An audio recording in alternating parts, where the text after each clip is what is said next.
Early morning, and it felt like a revolution. Protesters on board army trucks driving around streets that only yesterday were held by riot police.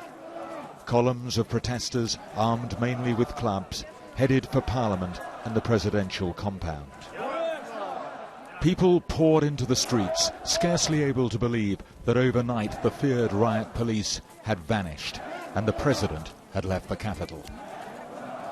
Only 2 days ago there were 2 or 3 lines of heavily armed riot police. Now groups of protesters are coming in here to go down and protect the outside of the Parliament.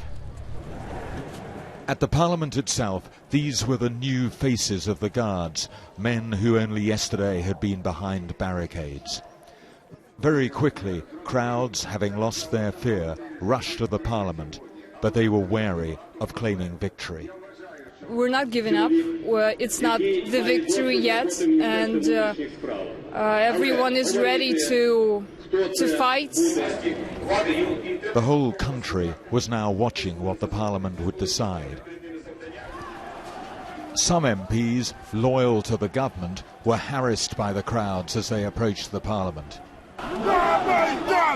They wanted the president and the old guard removed. Then President Yanukovych issued a video saying he wouldn't resign, he wouldn't leave Ukraine, and denouncing his opponents as Nazis. Shortly after, Parliament voted by a large majority to remove him from power and to hold elections in May. MPs cheered and sang the anthem. As flowers were laid, where many protesters had died, came news of another momentous decision. Parliament ordered the immediate release from detention of Tymoshenko, a pro-Western former Prime Minister suffering from ill health. She immediately went to Independence Square in Kiev.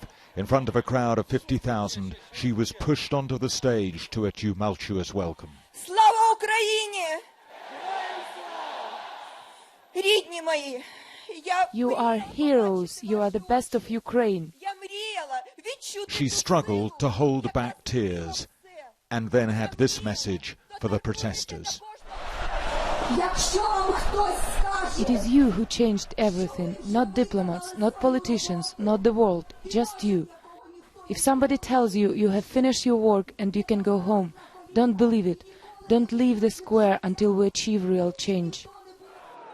Her appearance ended a long day that has utterly changed this strategically important Eastern European country. Gavin Hewitt, BBC News, Kiev.